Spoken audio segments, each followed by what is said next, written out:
Pregunta 3. ¿Está usted de acuerdo con prohibir que las instituciones del sistema financiero privado, así como las empresas de comunicación privadas de carácter nacional, sus directores y principales accionistas sean dueños o tengan participación accionaria fuera del ámbito financiero o comunicacional, respectivamente, enmendando la Constitución como lo establece el anexo 3? Lo que plantea la pregunta ahora es una cosa distinta. Ya no estamos hablando de banqueros en el caso de la pregunta 3, conforme lo planteó el presidente. No se trata de eso, se trata de los dueños de medios de comunicación. Y allí entonces ya no tiene sentido el prohibirles. ¿Por qué los dueños de los medios de comunicación no van a poder participar en otras actividades económicas? Uno podría decir, porque ellos pueden concentrar, acaparar, controlar, por ejemplo, todos los medios, ¿no es cierto?, formar allí monopolios. Pero lo mismo pueden hacer empresarios que se dedican a otras actividades. Y para eso, para combatir eso, digamos, evitar esos abusos, lo que se requiere es una legislación de control de abusos monopólicos.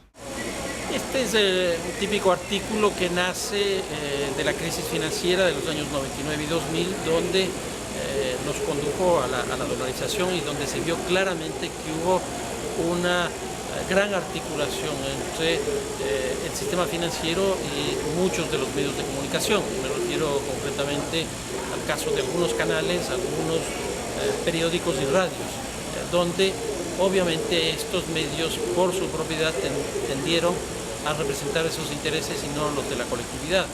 Pero me da la impresión que la Constitución aprobada en Montecristi ya resolvió ese asunto al establecer que las personas naturales y jurídicas que están vinculados al sistema financiero no tengan ninguna relación con los medios de comunicación, de tal manera que esa es una pregunta que me da la impresión que está de más. La pregunta 3 es súper ambigua, no es precisa ni taxativa en la prohibición, establece excepciones. Por ejemplo, no es claro lo que significa. Primero se lanza contra los privados.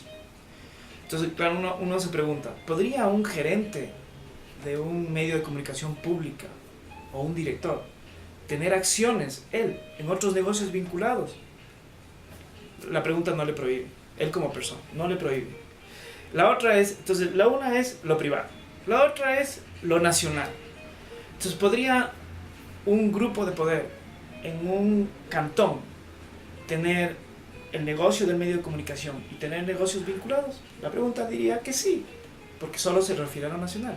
Tampoco excluye lo internacional, lo que quiere decir que no apunta a los grupos de poder local ni tampoco a los grupos de poder internacional. La otra es, ¿qué significa mayoritario, principal, accionista principal? El que tiene el 80%. Cuando le preguntan a las personas del gobierno, el gobierno dice, eso se va a regular por la ley. Ahí es donde viene el fraude. El 60% permite el testaferrismo, o sea, que los accionistas den a personas conocidas y allegadas. ¿Qué es mayoritario? En el texto constitucional actual ya hay una norma que está en esa misma línea de la limitación. Debería meditarse si es que esa norma tiene alguna afectación al principio de la libertad empresarial.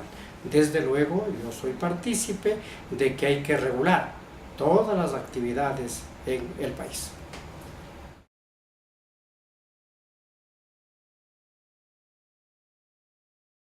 Por eso es lo que yo sostengo, que no hay necesidad de esa reforma, porque simplemente ya está establecido de que ninguna persona natural o jurídica puedan tener medios de comunicación teniendo simultáneamente recursos invertidos en el sistema financiero. A mí la intención de la pregunta no me molesta. O sea, por ejemplo, yo efectivamente creo que la democracia se nutre de pluralismo en los medios de comunicación. Y creo que los medios de comunicación no son plurales.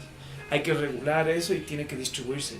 Pero la forma como lo hacen no lo. Luego la cuestión de los financieros, yo creo que también hay una lección histórica nuestra de grupos de poder que llevaron a finales de los años 90 a una catástrofe económica. Entonces yo creo que las normas responden a circunstancias coyunturales.